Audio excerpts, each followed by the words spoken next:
Hello, everybody. It's Michael Hollands once again for Sound of the Movies. Today I have the pleasure to be joined by editor Billy Weber. In today's episode, we will focus on his fantastic career working on such great and popular pictures such as Days of Heaven, Beverly Hills Cop, 48 Hours, Top Gun, Thin Red Line, The Tree of Life, and many more. Thank you so much for talking to me today, Billy. You're very welcome. Great. Billy, you are a very experienced editor with so many movies to your credit.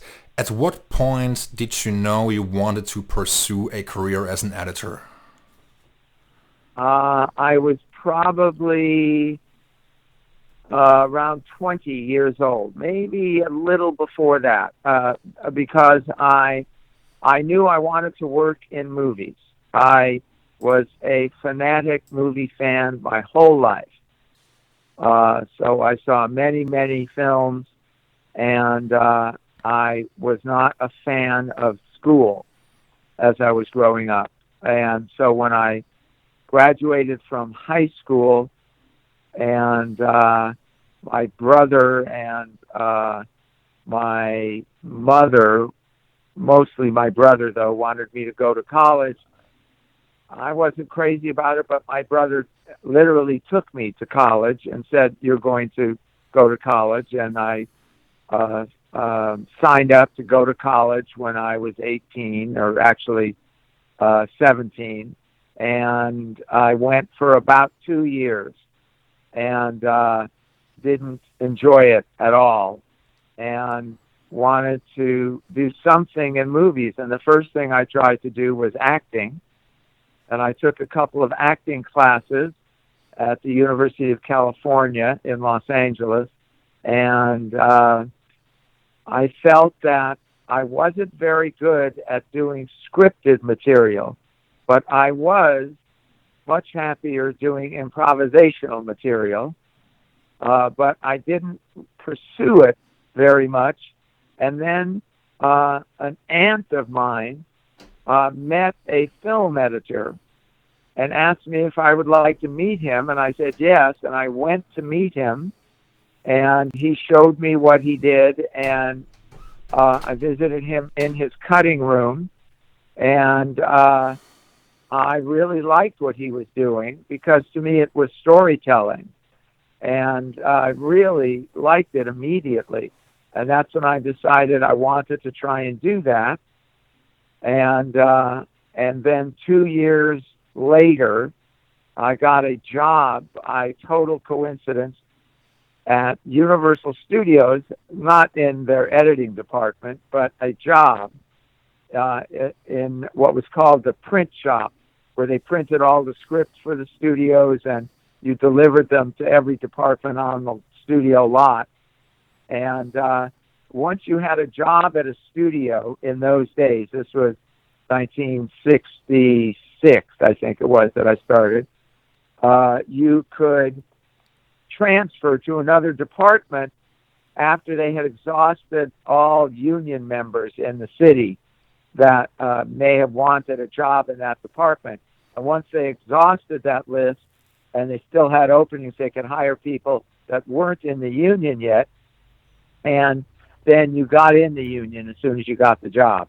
And I got a job in the editorial department in what was called film shipping, where they shipped out films, received films, delivered films all over the lot, and got to know all the editors and assistants, and eventually worked my way out of shipping, became an assistant editor.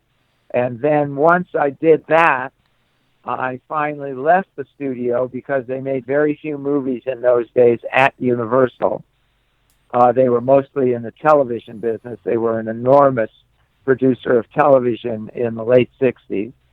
And I wanted to work on movies, though. And so I left there, and eventually, and I had other friends who had also gotten into the film business, and they, a couple, two friends of mine who were a couple by the name of Gloria Katz and Willard Hike, and they got a deal to make a very low-budget horror movie and wanted to know if I wanted to edit it. And I said, of course. And so I did. And that was a movie that's not very well known, but it does have somewhat of a cult following, and that was called Messiah of Evil. And that was the first movie I ever edited. Great. Quite a story on your early career. But Billy, you just mentioned the Messiah of Evil, which you did in back in those days. Then you also went on to work on Badlands, and also as an assistant editor or associate editor on Taxi Driver. How does one learn the craft of an editor? What is important in this field? What is the most important skill anyone should have if they want to work in this business? I think the most important skill for an editor is storytelling, and literally to be able to tell a story. So if you can, and in a way, if you can tell a joke and people laugh at that joke, that means you probably are a good storyteller. And storytelling, to me, is what editing is all about. How early do you usually get involved with a film? Do you also visit the sets to get a first impression of the movie? How do you like to work? I like to start on a movie ideally, if I could start on a movie in pre-production, that's really excellent. That's a great way for me to start. When we did Days of Heaven, I was involved early on in the pre-production. I scouted some locations. I did research for it. And then I was on from the day they started shooting, of course. But the latest I would prefer to start is on the day they start shooting, or maybe a week before that, to get the cutting room set up. What do you remember of those days in the 70s and the 80s when the editing process was reportedly much more complicated and difficult due to, of course, lack of technology, which is at your disposal today? Where do you see the biggest differences and challenges back then versus today? Well, there are several. One is the amount of footage that is shot now is, I'm not exaggerating now, people shoot 20 to 30 times more footage than they did then. So a perfect example is, not a perfect example, but an example is on Days of Heaven, we probably shot 100,000 feet of film, a little over that. On Thin Red Line, which was 20 years later, we shot over 1 million feet of film. Wow. And now 1 million feet of film is not a lot. And now it's not film now, and it's not feet, but time-wise, they shoot a tremendous amount. And I personally wish they didn't, because I think the less amount that they shoot means you get more of the personality of the director in the footage, because they were limited into how much they could shoot, which means that they would shoot what they think is what they need to best tell the story. And so the result of that, to me, is you get more of a sense, in a way, of who the director is. And I think that's what art is about, is to get a sense of the personality of the artist. Why do you think they shoot much more material today? Is it because of the, let's say, digitalization of the material? I think the reason they shoot so much material now is a combination of reasons. One is the technology allows it. So when you used to shoot on film, in most cases, you loaded the film in the camera. Usually it was 1,000-foot roll of film, so a little over 10 minutes worth of footage. And you had to stop when they ran out of film, reload the camera. So that took time, and it took time. It added up over the course of a day. You lost time because of that. Now you can shoot hours without stopping. And so that's one thing. The other thing is, I think because of the cost of the making of film, directors tend to be afraid in a way that they won't have the footage they need to change something. And that might hurt their, it might hurt the, how the film is viewed by people, and wishing that that audiences wish that you could go in a different direction or change things. And if you don't shoot different takes that are a different way of telling the story, you don't have the footage to change it. And they get frightened by that because it's an expensive medium now compared to what we did. An example is Badlands, which we made for $300,000 or $350,000 cash. We had a lot of deferments on it, but it all added up to about $750,000 to make the movie. It's almost unheard of now to hear about a movie made for that amount of money. So the risk involved was far less financially. Now it's far more. And although there are now, in a way, more outlets for film because of Netflix and Amazon, they give you, they're producing so much, which is a good thing because it's giving people the opportunity to make more films. But I think the reason that they shoot so much now is out of fear as much as anything else. Crazy. And $300,000, that's basically expense money on a picture today. Yeah, yeah. Many people today are complaining about the time constraints. I mean, I'm guessing it wasn't a picnic back then, but today, due to technology, everything has changed. If you're a composer or an editor, I think many producers today seem to believe, and I've heard that quote from several people working in the industry, several producers seem to believe there is a magic button which you push and everything is edited and the music is ready and so on and so forth. How much time did you have back then editing a movie compared to today? I mean, I'm guessing it depends on every shooting schedule, but how has that changed in terms of time constraints? Well, it does make a difference, the technology, and things, I guess, are different now. I mean, on Badlands, we had forever. We cut that movie for 15 months. On Days of Heaven, we had 2 years. We were on it.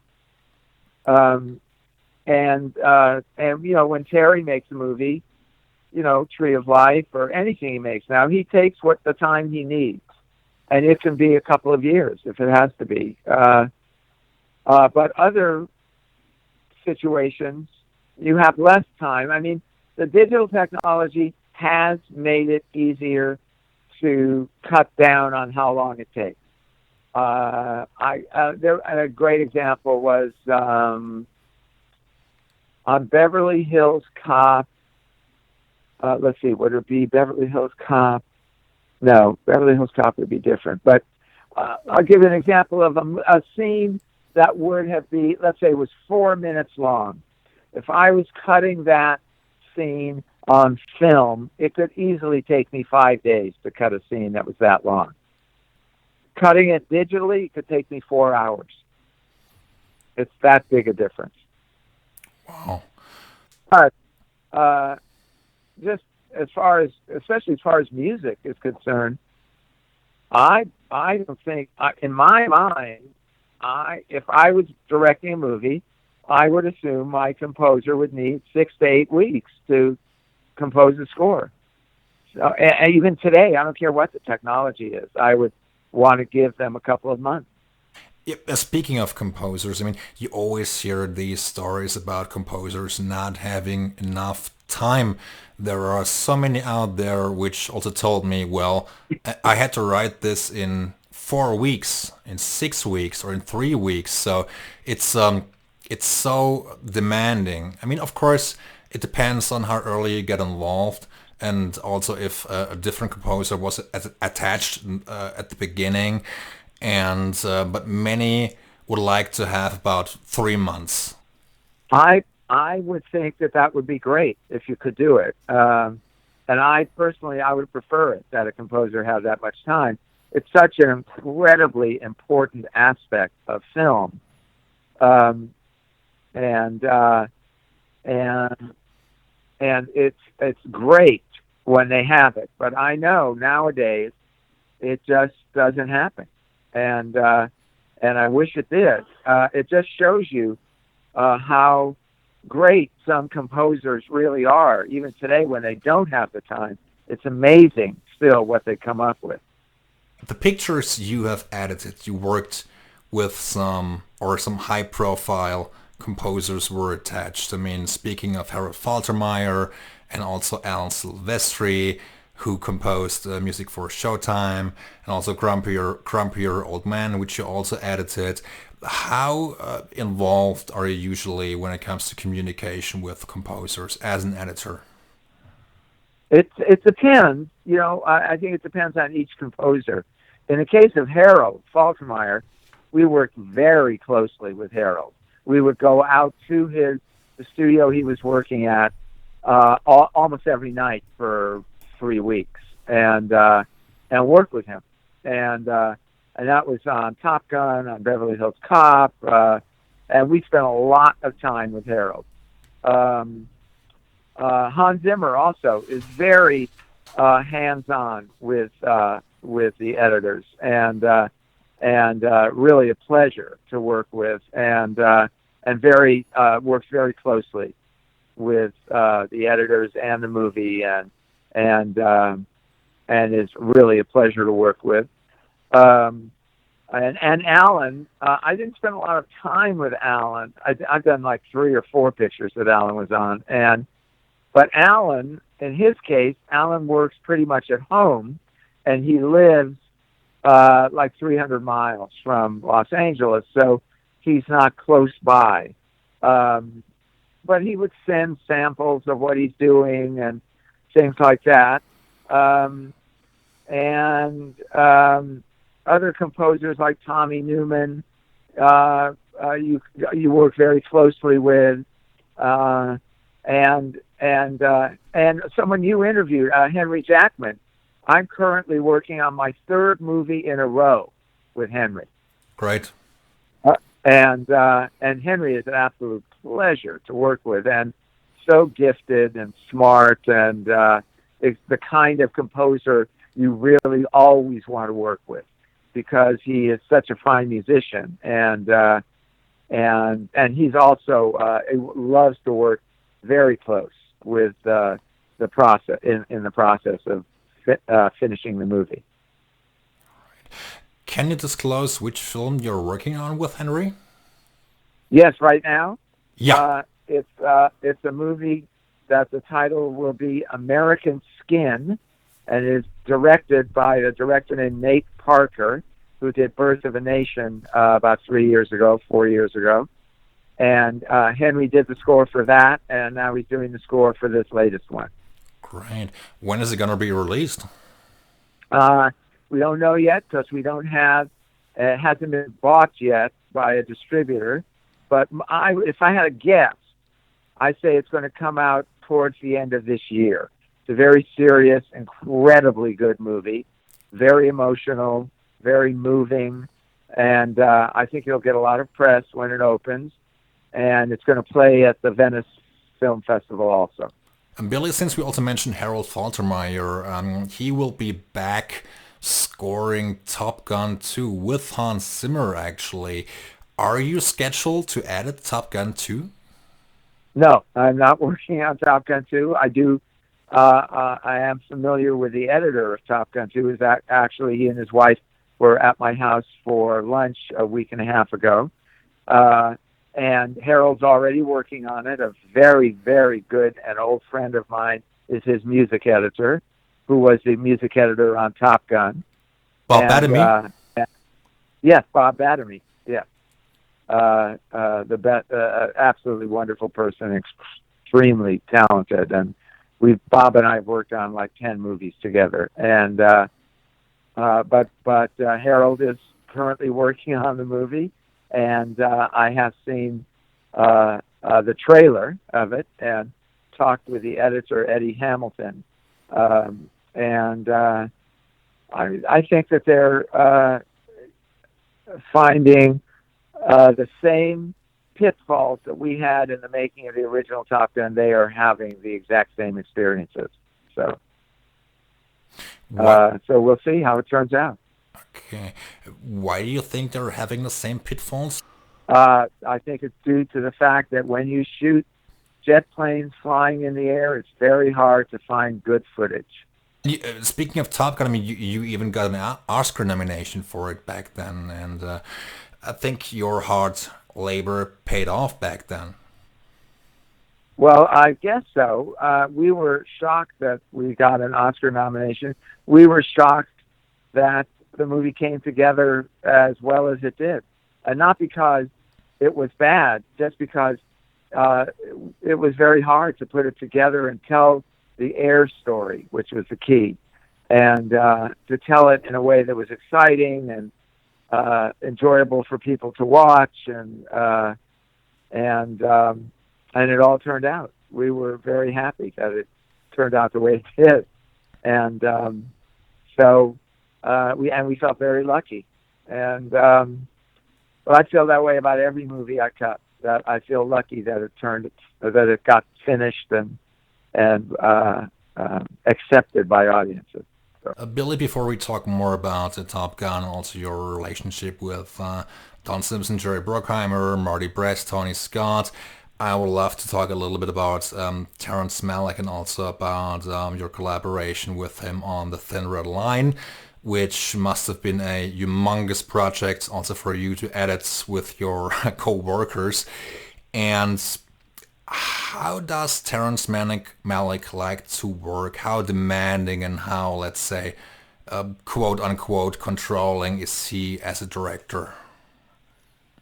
Terry is an incredibly enjoyable person to work with. Very easy personality to work with.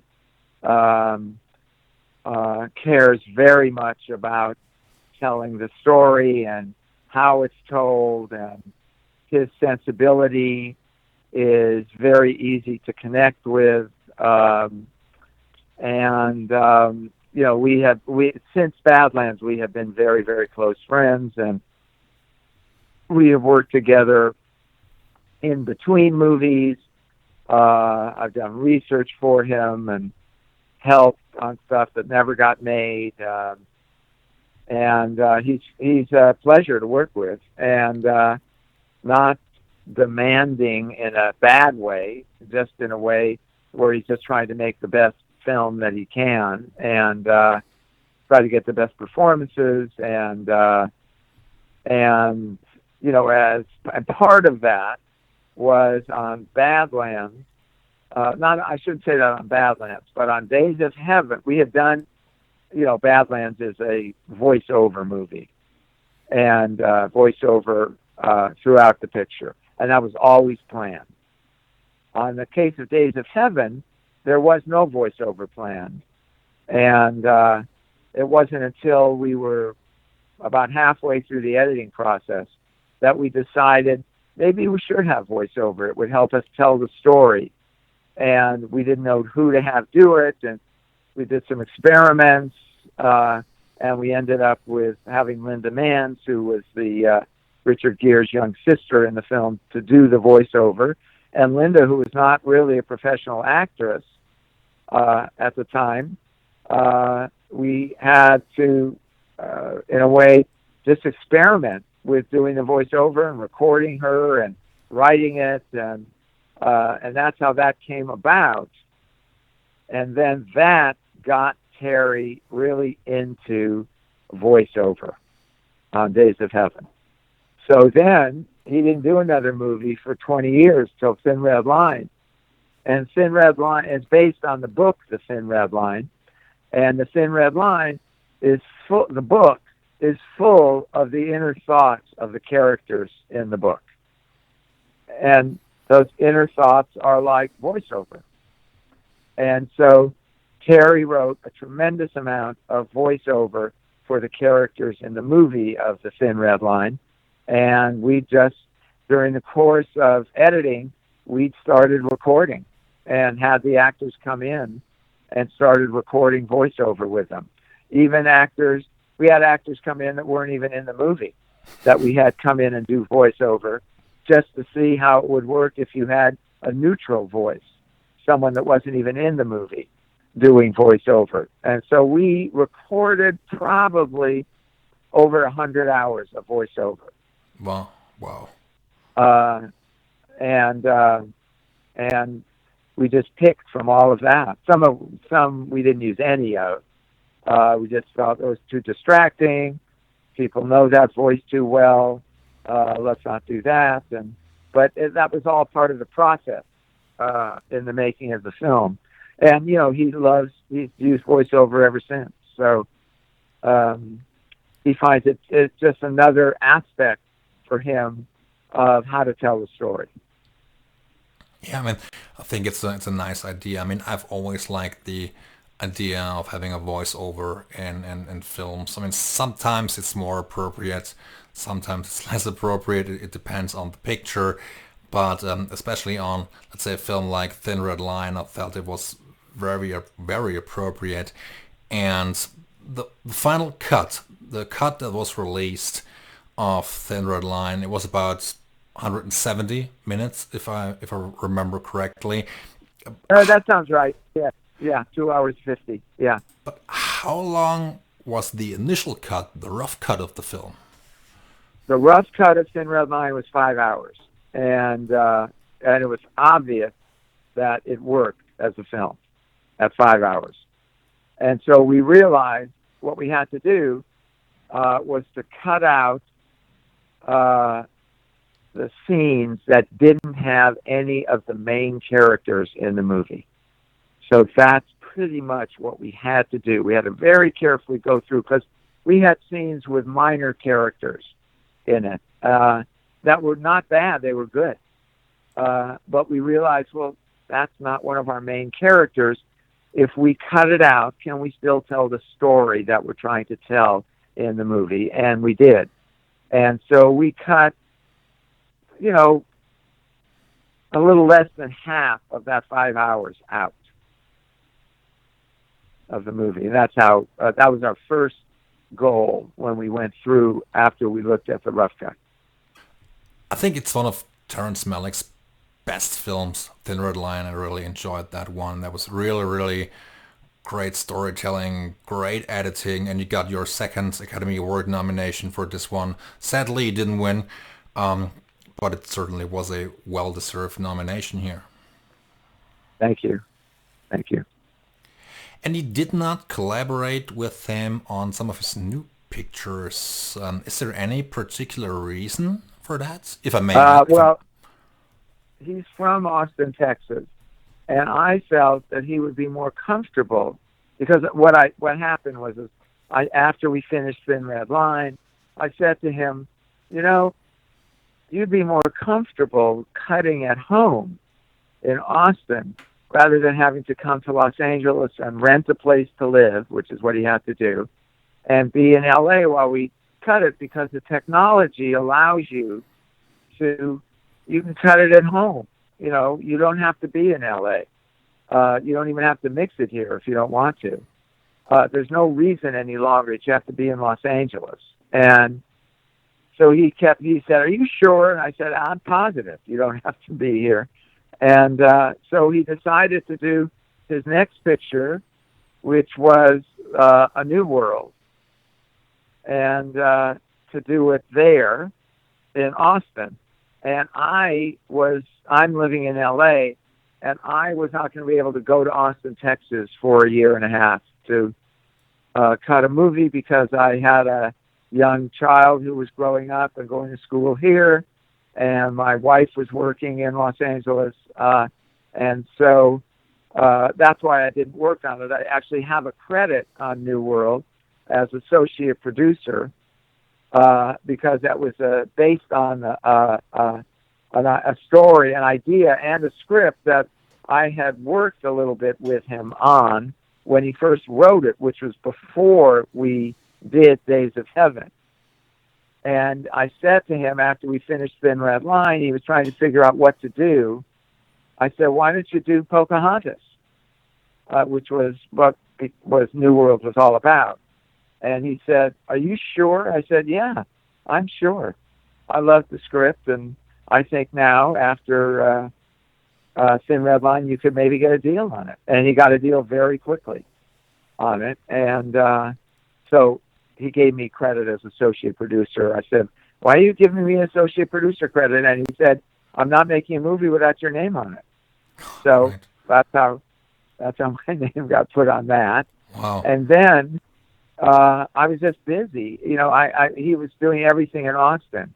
But then when we did Tree of Life was a movie that we started in 1979, right after Days of Heaven. That was going to be our next movie, was Tree of Life. And I worked on it for a year in pre-production and doing research and budgeting and stuff like that. And then we didn't make it for 30 years. And so then when he finally got the deal, the green light to go ahead and make it, he called and said, so will you work on that? And I said, of course, I can't say no to that. So I went down and was in Austin, Texas for 3 months, a little over 3 months. And I worked on the first cut of Tree of Life. And besides Terrence Malick, there are also other directors you've worked with a couple of times. A prime example for me being Walter Hill. Uh-huh. You had worked with him on Warriors, 48 Hours, and also on Extreme Prejudice. I mean, I grew up, watching movies like 48 Hours and Warriors. And then he had also worked on Beverly Hills Cop in '84, and then did another action picture with Marty Brest, Midnight Run. And if you watch an action movie today, I feel that the editing process has changed quite a bit. Lots of fast edits, today versus the 80s, 90s, and maybe the early 2000s. Why do you think that happened? Do you think producers and directors demand this because they believe that the audience expects this to some extent, or why has that changed? What is your take on that? I think the reason it's like that is because the directors aren't quite as good anymore, and MTV had a horrible impact on editing. Music videos in general had a horrible impact on editing. And producers are afraid of letting people watch shots for too long. And I think it's a sign, a bad sign of sort of where movies are going now. I think it's why you have so many enormous budget pictures like the Marvel movies, and I think it's the downside of big budget filmmaking right now. Walter was a great director and a fine writer and a fine person, and it was a pleasure to work with. And he did good films. And the tendency now, especially for studio films, is they're not looking for good films. So they tend to pass on anything that's intelligent. So, and that's unfortunate. And I think it's currently contributing to the downfall of quality movies. Absolutely true. I couldn't agree more. I mean, today's audience seems to expect something different. I mean, I grew up. When I grew up, watched action pictures like like I mentioned, the Beverly Hills Cop in 48 Hours, and Red Heat. Also directed by Walter, and but I think I've come from a different generation. I mean, I'm still young. I mean, I'm 34 years old. Yeah, but I appreciate the art of filmmaking, good storytelling, nice editing, a good score, a good director. Whereas today, I believe it's downhill, to a certain degree. There's no question about that. Absolutely no question that that's what's going on right now. Um, and it's a shame because those films are really good. You put them on right now and you can't turn them off. So uh, that's currently what's going on. There are still people trying to make good movies. I don't know if you saw a movie from a couple of years ago called Baby Driver. Yeah. It's incredible. I loved that movie. I absolutely loved it, and it's so well done and very exciting and wonderful acting and just a really fine film and the music's amazing. Um, and there are still other films like that that are being made, but I wish there were more, and I wish people were willing to finance films like that and not just doing these enormous action films. They're mindless in a way.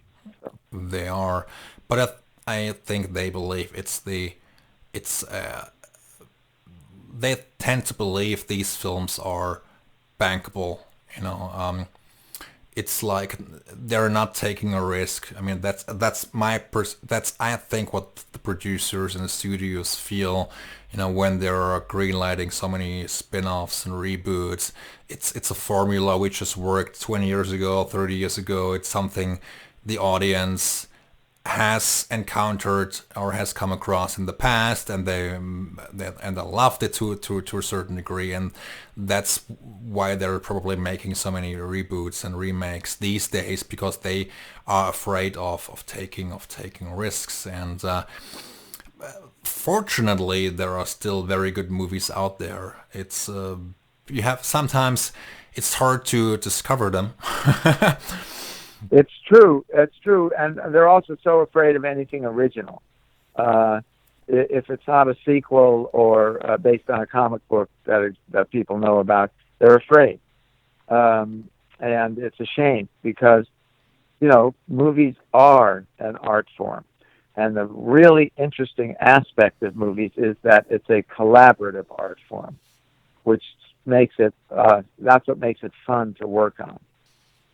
And the best films are the ones where it's recognized that it's a collaborative art form. And I wish it was more like that. And I wish they would stop making these giant budget movies. Also, you can make a great movie for $20 million. You can make a great movie for $1 million. It just depends and on the story and how well it's told. That's all it depends on. Absolutely. I mean, storytelling and editing, of course, are two of the most important features of any movie. And you don't need $500 million to make a movie. I mean, if you look at some of the most interesting movies or some of the greatest movies, they probably were not that successful at the box office, but they were really good. Like The Shawshank Redemption, for instance, it wasn't a box office hit, but it's a great movie. And absolutely, it was, and a pleasure to watch. And most of the movies I have edited did not make a lot of money. Beverly Hills Cop and Top Gun did very well at the box office, but most, Days of Heaven didn't, and even. Warriors is a great example. The studio pulled Warriors out of the theaters because there was so much violence at the theaters, gang violence. And people don't remember that, but that was the case. They pulled it after 2 weeks, I think. And they pulled it due to gang? I did not know that. Okay, so... Yeah, wow. yes. Yeah. Did they re-release it at some point after the violence? No. Not? Nope. Nope. But it just became a favorite of audiences, so it became kind of a cult favorite of a film. But of course, now the violence is like nursery school. It's like childlike violence compared to the movies that are done now. And Billy, if you have to pick one movie you worked on, which one would you describe as the hardest and toughest one to edit? Well, there are two, but they were hard in completely different ways. And it's interesting because the titles are so similar. One is Days of Thunder, and the other is Days of Heaven. Days of Thunder, the Tom Cruise race car movie, was so difficult because we had a very short schedule and a lot of footage and not a great story and very hard to cut to make it as good as we could, because our schedule was very demanding. We actually blew the very first release date of it and didn't make it, but then we finished it in time. But it was a very difficult movie to work on. We worked basically every day for 5 months, sort of, and once we hit a certain point. And so it was very hard physically to work on. Days of Heaven was so hard because we took out all the dialogue and had to figure out how to tell the story by just using visuals and the voiceover. So it was, Terry and I worked so hard on that movie, and we were on it for 2 years, and we worked almost every day, anywhere from 12 to 18 hours a day. And so it was very difficult process. But it all turned out well. We were very happy with the final product, and the studio was very happy with the final product. But that was a movie that didn't make a dime. Yeah, too bad. Yeah. Made no money, but the studio was very happy with it and very happy with us. So it turned out fine. Great. But Days of Thunder also didn't make too much money at the box office, if I'm not mistaken. But it cost a lot. I mean, if the numbers are correct, they spent $60 million on Days of Thunder. Yeah, that's right. That's right. That's a lot. I mean, I've come across a statement online. I forget where I found it. But I heard they spent one of the reasons they spent so much money was because of the cars, because they crashed so many cars and they had to rebuild them. I don't know if that was the main cause of the cost of the movie. I'm not sure. I mean, we did have a 24-hour repair department for the cars, 24 hours, nonstop. There are some scenes in the movie where actors are walking around or right close by a car where they couldn't lean on it or touch it because the paint was wet. That's true. That's not an exaggeration. And so we were crashing cars constantly because that's what happens. They crash. We weren't crashing on purpose. There would be mechanical problems, and all of a sudden they'd get out of control because we were going, 100 miles an hour. So that would happen. Crazy. I mean, yeah, and I don't know if that was the main reason for the cost of the movie. I mean, we shot for a long time. We had an enormous shooting crew, a couple of hundred people. It was big. Yeah. I mean, that was also the last movie produced by Don Simpson, Jerry Bruckheimer for Paramount, right? Yes, it was. They canceled their deal after that movie. And then they went back to Disney. Yes. Great. And then they didn't get a movie. They didn't get a movie greenlit for a while when they were at Disney. I believe the first Yeah, film they did for Disney was in '95. I think it was. 99. I think it was Bad Boys or something like that. Yeah, the Bad Boys actually was Sony Columbia. Oh, was They, that Sony? Oh, okay. they, So The Rock maybe or something like that. I think it was The Ref, starring Kevin Spacey and Dennis Leary. They did The Ref. Oh, That I was don't know. Touchstone Disney. Then they did Bad Boys for Sony, and then they went back to Bad Boys. Yeah, okay. Oh, right. And then they went back to Disney, right? You're Yeah. right. And then they had this incredible year in '95. They produced Oh, and they yeah, did Crimson Tide, right? Crimson and Dangerous Minds and Bad Boys. Right. Okay. Okay. But when did they do The Rock? On The Oh, The Rock. Rock, 95, Yeah, late 95, 96. It was the last movie Don Simpson was involved in before he died. right. Right. Yeah. Yeah. They Speaking, were wonderful to work with. They were absolutely wonderful. I They were, was going to ask that question. What do you remember about your collaboration with the team Simpson oh, they were Bruckheimer? they were incredible. They had one agenda, and that was we have to make the best version of this script that we can. That was it. Nothing else. And once they got a movie greenlit, okay, let's go for it. We're going to try and make the best version we can of this script. How do we do that? And they were a pleasure to work with. Absolute pleasure. From what I've heard, these two were totally. I mean, had two totally different characters. Simpson has always been described as the wild guy, and Jerry Bruckheimer was described as the measure grounded person. Is that correct, or if I may Yeah, ask? yeah, you could say that. But they worked very well together.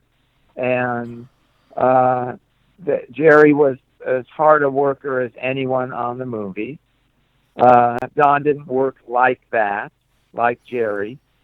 You know, Jerry was every day at work and never said, no, I can't do that or anything like that. And Don was much more of the, oh, he was like, because he was an ex-studio executive, but he was really fun to work with and was not afraid at all of mixing it up with the studio and saying what he felt, giving his opinions, and he was it was a good combination of the two of them.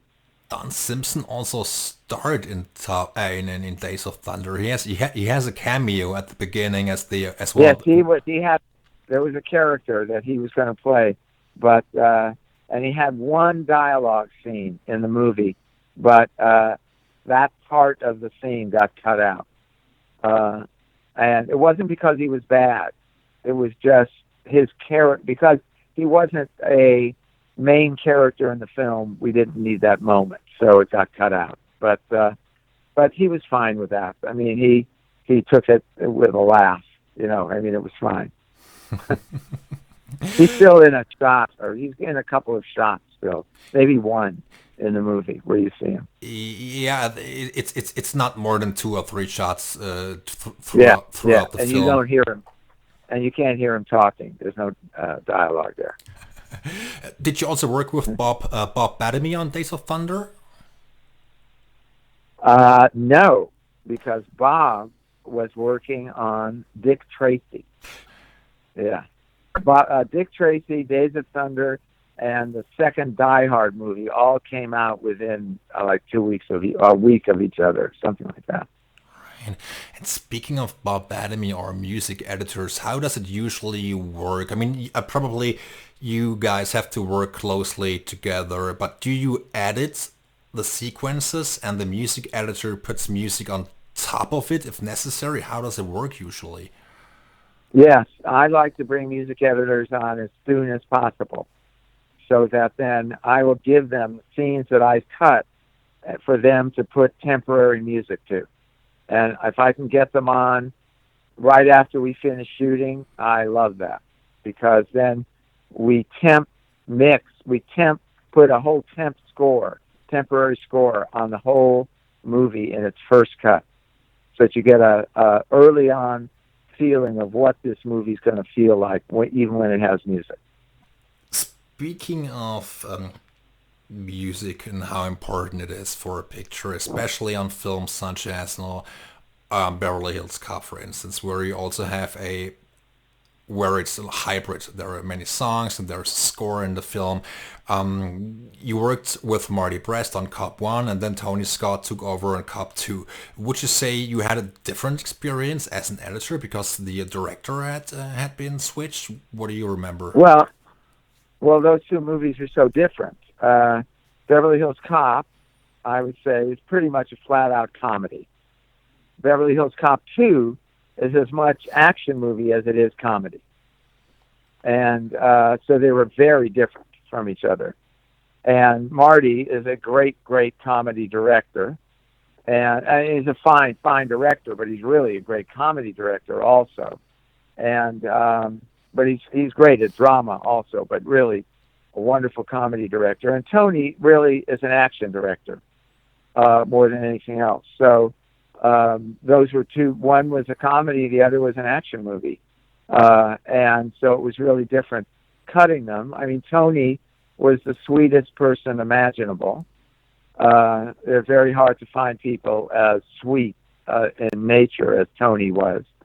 And Marty was a great, really great with comedy. I mean, he's very, very good with drama, but he was so good with comedy when we did the first Beverly Hills Cop. He used to have to have a towel in his mouth when he was directing some scenes with Eddie because otherwise he'd just start to laugh out loud during the scenes. So he was very careful to do that because Eddie's amazing. Yeah. Truly amazing. I bet. And funny you mentioned that. I also in the making of Beverly Hills Cop, Judge Reinhold mentioned that he actually had to pinch himself so he wouldn't laugh during one of the scenes because they already had blown so much material. And that was the scene when Eddie Murphy tells this bullshit story about John Ashton and Judge Reinhold being super cops. That's the scene after they went to the strip club.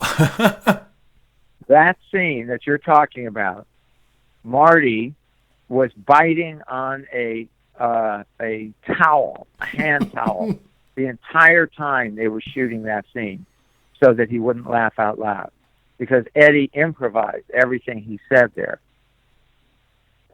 So they never knew what he was going to say.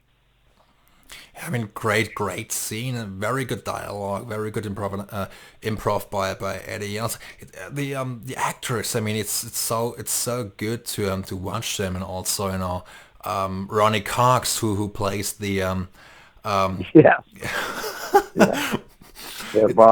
Yeah. It's very good filmmaking. And they don't make him like this anymore, as they say. It's very hard to find an action comedy these days of the caliber of Beverly Hills Cop or Midnight Run, also directed by Marty Brest. It's just so hard. Yeah. It's so hard to find these days. And that was the first. That was the first comedy that De Niro was ever in. Yeah, very good. Was Midnight Run, and he was very unsure of himself, not knowing whether he could do it and stuff like that. And he's so good in it. He and Grodin together are so good in the movie, and that's another movie that made no money. Yeah, sadly. I mean, it's one of my favorite pictures of that time. It's also, I mean, it's never over the top. It has comedy, it has action, really good actors. I mean, you got De Niro, you have Charles Grodin, John Ashton is back in it, and so many cool actors. And Marty Brest had a cameo again. yeah. It's very. I mean, I remember those movies so fondly, and I think I have to rewatch Midnight Run. It's very good. Yeah, you should. Midnight Run is really, really good. Really good movie. Do you have plans on working with Marty Brest again? Well, Marty hasn't done anything since Geely. Yeah. So, been almost 20 years. Yeah. He moved back to New York, and I would love to. I mean, he's a pleasure to work with. But he hasn't done anything. I'm sure he would want me to do it if he did another one. But and we talk occasionally. But I know that he's not planning on it right now. So it's a shame. Would love to see another film directed by him. And speaking of directorial efforts, I mean, Marty Press produced a film which you directed actually, which is called Josh and Sam. Could you elaborate on this picture and how it came about? Yes, well, Marty knew that I wanted to direct and said I'd be happy to produce it, whatever we come up with.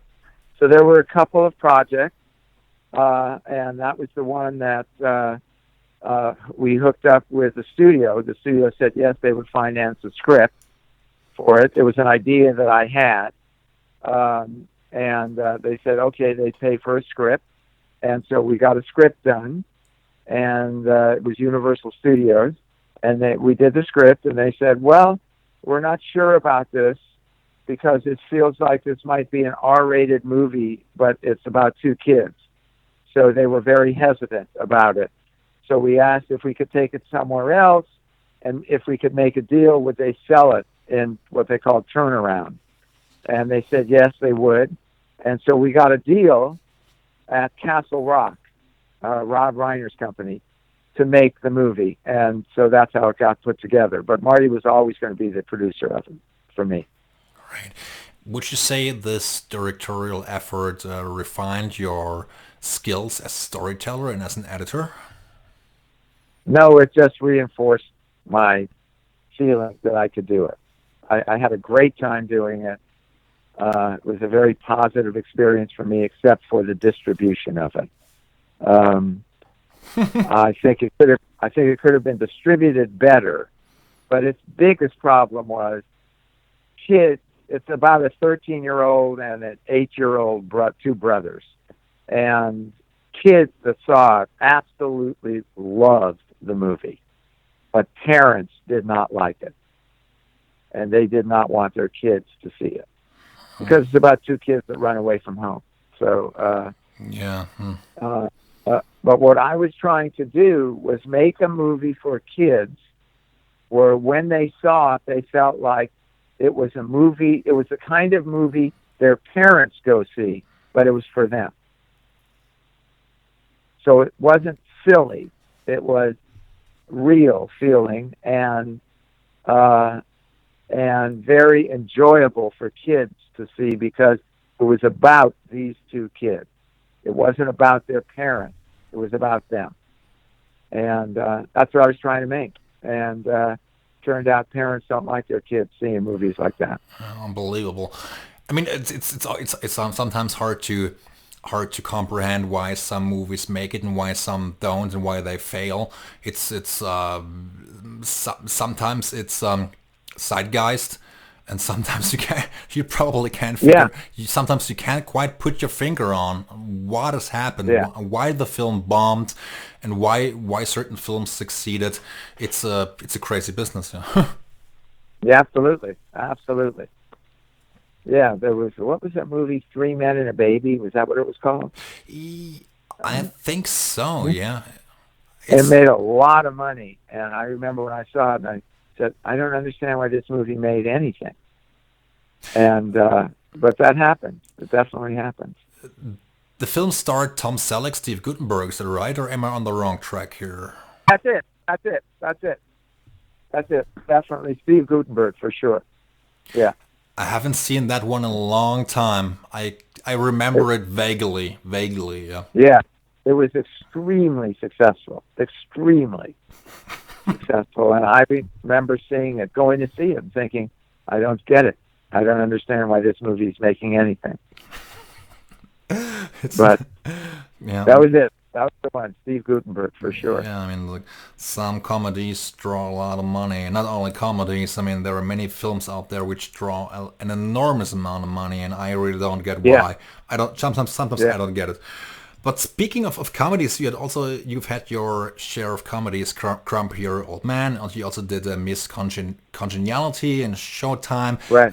How do you approach comedy?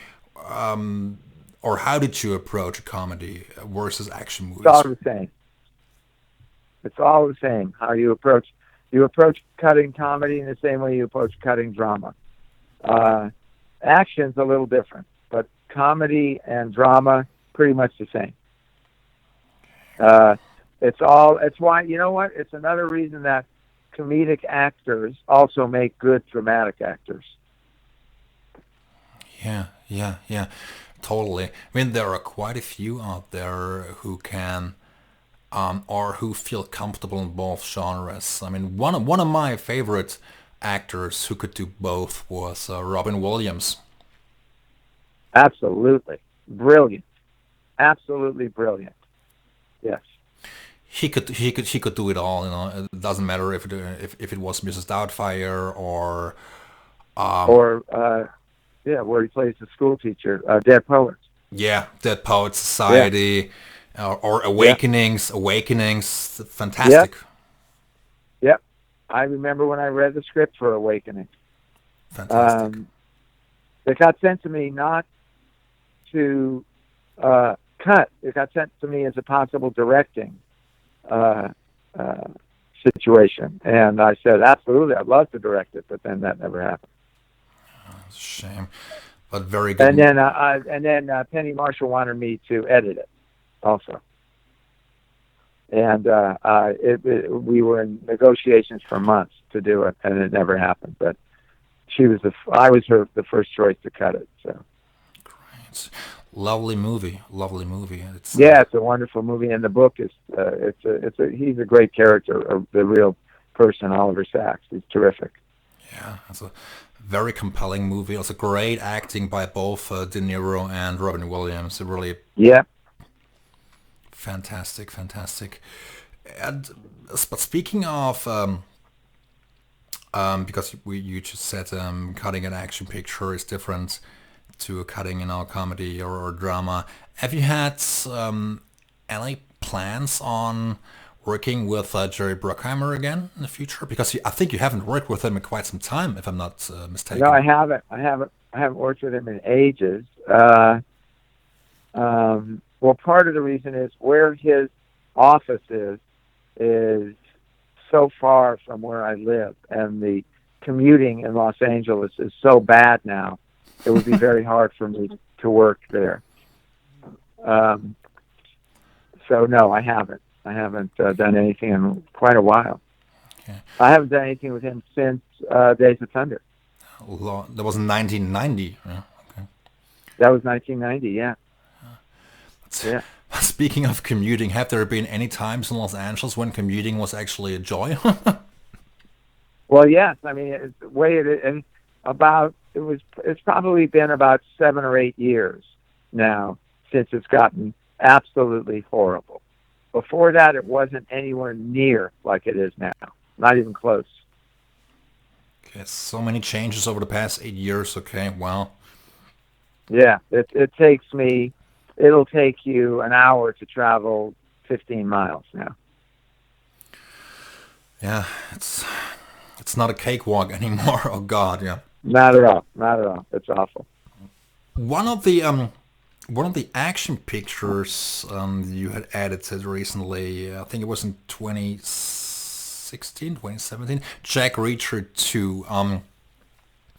When I think of Jack Reacher, it is actually the opposite of what most action pictures are today, or how they are shot or edited. I mean, the first Reacher had nice action in it, but the story was told very quietly and very discreetly, actually. The same goes for Reacher 2, which I think has just a little bit more action sequence than Reacher 1. And on this you had also worked with Henry Jackman, who wrote the score. Could you tell me a bit about your experience on Reacher 2? Well, Reacher 2 was not, the story of Reacher 2, the real story is really about Tom Cruise's character finding out that he might have a daughter. So that became the main focus of the movie. And Ed Zwick directed it and wrote it, and it was an absolute pleasure to work with. We got along great. And but when we previewed the movie, we previewed it outside of Los Angeles in Phoenix, Arizona, and the audience watched it and didn't think it was nearly violent enough. So we had to shoot almost like 2.5 more action scenes for the movie, just to put more violence in the movie. Uh-huh. And it was a shame because it didn't need it. The movie played fine, but they wanted more action. The attitude of the audience was, what is this? When Reacher has a problem, he just kicks ass. And we didn't have that. And so we had to go shoot it. We had to go to England. Tom was shooting the Mummy movie, and we had to go to England for 5 days and shoot these action scenes. Crazy. Absolutely. Yeah, it was really another example of what's happened to the movie-going audience. I mean, it's also. I mean, I think speaking of screenings or test screenings. I mean, I think for the most part it has been a double-edged sword, because I think many directors or many artists have had their fair share of bad experience with test screenings, because the audience didn't like certain characters, or they felt the movie was too slow, or whatever the problem is to an audience. So I believe if you're the filmmaker, or the editor, or the composer, or whoever you are working on the movie, I think it's sometimes hard to understand why the audience responds to a movie in a certain way. I agree completely. I'm not fond of test screenings. I do like screenings where you find out what the audience thinks, but I don't like what they call test screenings or previews. I don't like the fact that they give them cards to fill out, to ask specifics, like what scenes did you like the most? What scenes did you dislike? I think those are not right. That's not what movies are about. But it is good to find out if an audience feels satisfied, or do they feel that the serious points worked. Were you emotionally moved? Were you entertained? Did you like the humor? It's good to find that out, but it depends on the film. Yeah. If it's a serious film, it's what the director wants, and you have to live with it. And it may not make money, but if it's what the director wants, that's what you go with. Yeah. And studios aren't like that at all. Yeah, I bet. Studios nowadays prefer to send the director home. Really? Okay. Yeah, absolutely. Absolutely. The reason they hire younger directors now is because they don't have as much contractual rights. Yeah, the business has changed quite a lot. Yes, in a bad way. Maybe there will be an about face in the not so distant future. Well, that would be great. Everybody's unclear about companies like Netflix and Amazon. They seem like they're good companies to be making movies, because they don't seem to have a say creatively. When they green light something, or where they okay something and say, yes, we'll pay for this, it seems like they let the filmmaker go off and make the film and put out what it is they finished with. But we'll see how long that lasts.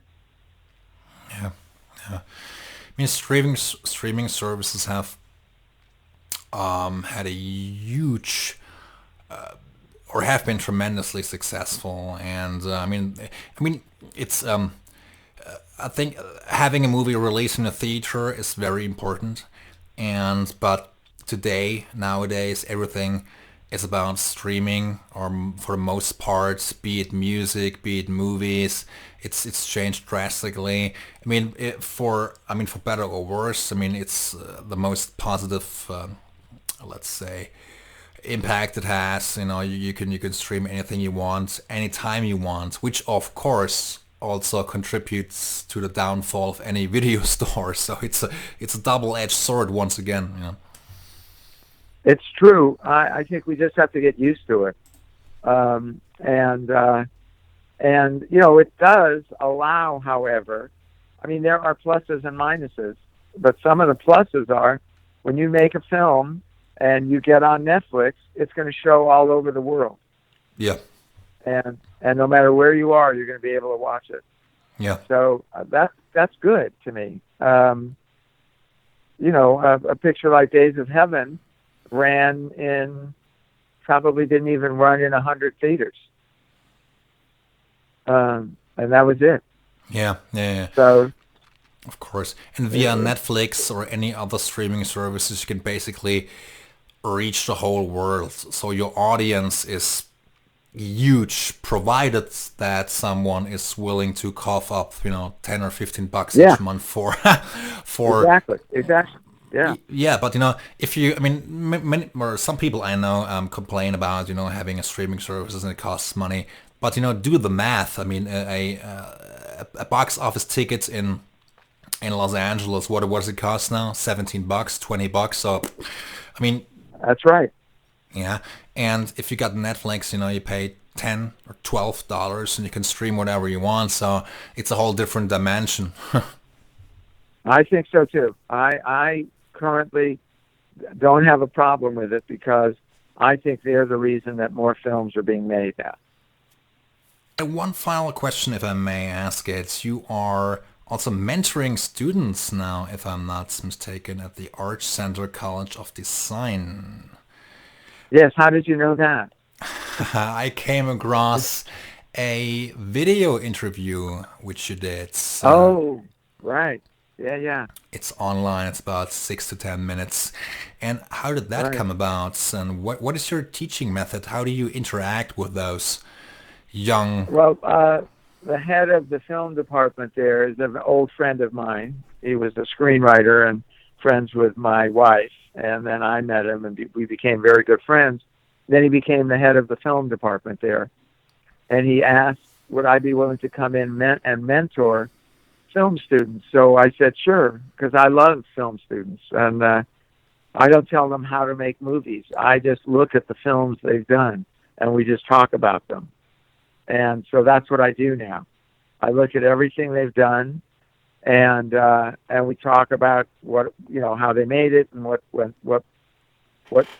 problems they encountered and how they felt about it and why they made it. And I just love talking to them and find almost all of them very talented and very fresh view of things. I like that especially. I get to hear what 20-year-olds think about movies and the making of them. And I enjoy it a lot, and I enjoy talking to them, and I help them whenever I can. Billy, what's actually next for you? Can you disclose your future plans? Well, I'm finishing up this movie that Nate Parker's doing, American Skin, and then I'm not positive yet what I'm doing next. I don't know because I don't get called very often anymore, probably because two things. One, my age, and two, a lot of young filmmakers don't know who I am, and they want to work with younger editors, which I completely understand and think they should. So that's the only way for this process to continue. So, but I still love editing. I love working on movies. So I take work when it seems interesting. Yeah, I mean, great. I mean, you're so experienced, and I'm pretty sure you will work on several movies in the future, and I hope you continue to do so.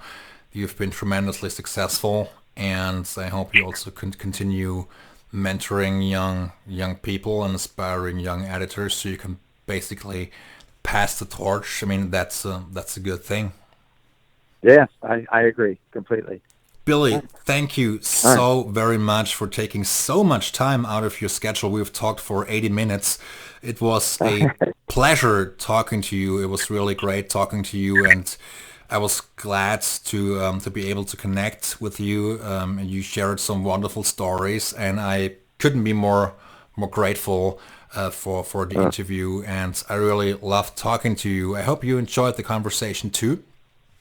Thank you. I did very much. You were a pleasure to talk to. Thank you very much. Great. And I hope we get to talk again in the future. And thank you so very much. And I hope you have a nice day.